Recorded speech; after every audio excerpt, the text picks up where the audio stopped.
Morning. Hope you're having a great day. We got Sophia, little Sophia. She's here with me today. Did you see yesterday's entertainment when Jagger knocked down the camera? That was pretty funny. So I kept it in. I didn't change anything because today we're talking about perfectionism. One thing that I was very good at being was a perfectionist. I wanted to control everything in my life when I was housebound. And it takes a lot of energy to be a perfectionist, to have your house clean, to have just everything around you perfectly.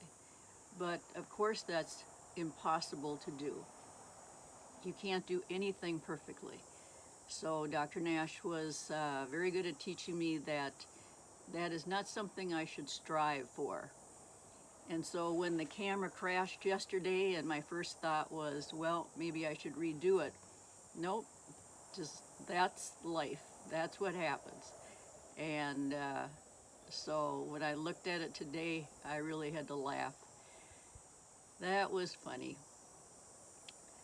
But today I also wanted to talk about progressive muscle relaxation. When I was housebound years ago, I was just kind of a bundle of nerves and wasn't breathing correctly and just so nervous all the time that when I went into counseling, Dr. Nash taught us progressive muscle relaxation. He gave us a tape that he made, and what you do is you lay in bed, your head is up, you don't want to fall asleep, and you slowly go through your whole body, tightening your muscles and then relaxing your muscles. And if you go on the internet, you can find yourself probably about a half an hour tape that'll walk you through this. It's extremely calming for your body, and you soon recognize when you're tensing your muscles and when you're relaxing them. And so in preparing to leave the house and go face the world and face any fears you have, it's important to be as calm as you possibly can be.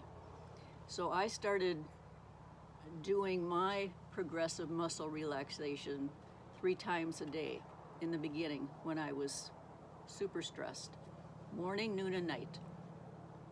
And when you're done, you just want to say to yourself, that is so incredible, I can't wait until the next time I do it, because I don't know that I'd ever been that relaxed before. And so if you're doing your progressive muscle relaxation and you're doing your diaphragmatic breathing, these are all things that are making you more calm. And that's what you want to be, so you can go out and do anything you want to do and not be trapped in your home anymore. So far, I think this is the 5th video on this. We've talked about now perfectionism, progressive muscle relaxation, cognitive behavioral therapy. That's all of the catching our thoughts, correcting our thoughts, getting rid of the maladaptive thoughts. Extremely important. We talked about our worry time and how we don't worry all day long. We have our half an hour worry time and we worry during that 30 minutes. But all the rest of the time we acknowledge it, we write it down, but we don't worry.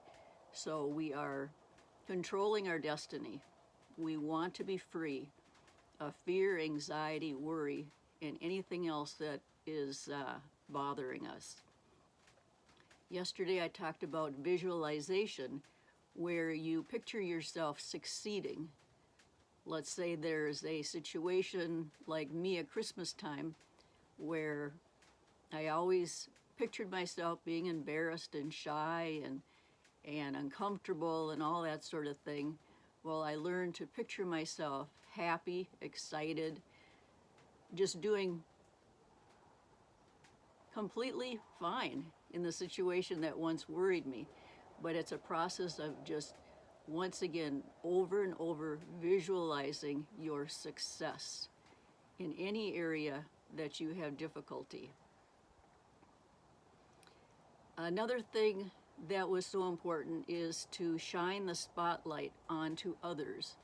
So when you go somewhere, let's say when I went to the mall, which was frightening for me in the past, I was taught to watch all the other people.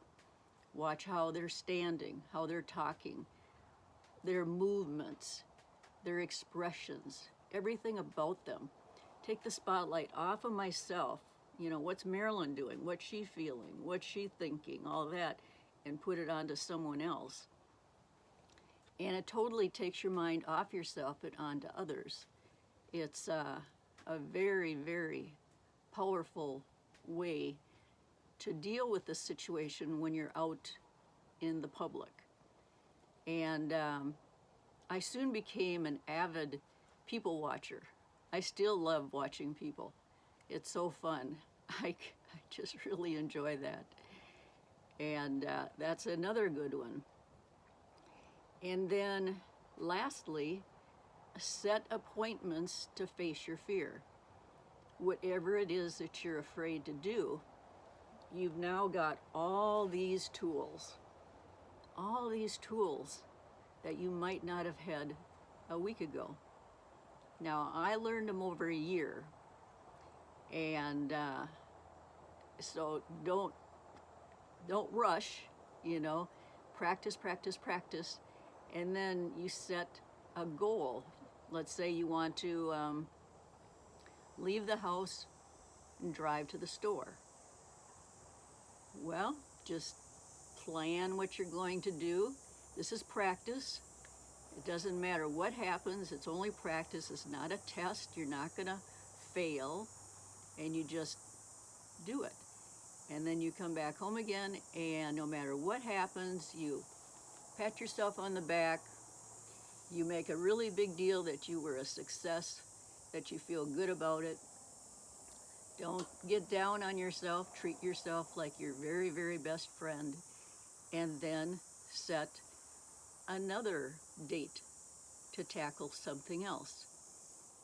I started to do this as often as I could. Whether it was to face a fear of jumping into a swimming pool off the diving board, or to go to the mall, or to go to a movie theater. Used to be hard for me to sit in a dark movie theater with all the people. But practice. And after a while, it was just fine. And yesterday, when the camera tipped over, and I looked at that video this morning, and I looked at how I was laughing in the video, and I was reminded of a psychiatrist that told me once, "You are the saddest person I have ever met." And I would guess he was about 65 years old. So he had seen a lot of people. And I thought this morning, how far I have come. Sometimes you just have to stop and say, you know, you are doing a great job, and praise the Lord for how far He has brought me. You have to just acknowledge that and be happy about that. Don't think of all the things you still have to do, but just dwell on where you are at the moment and what you've done so far. But that is what I wanted to talk about today, and I hope this is helping you. Just like and subscribe, push the notification button. I hope you come back, and we'll see you real soon. Bye-bye.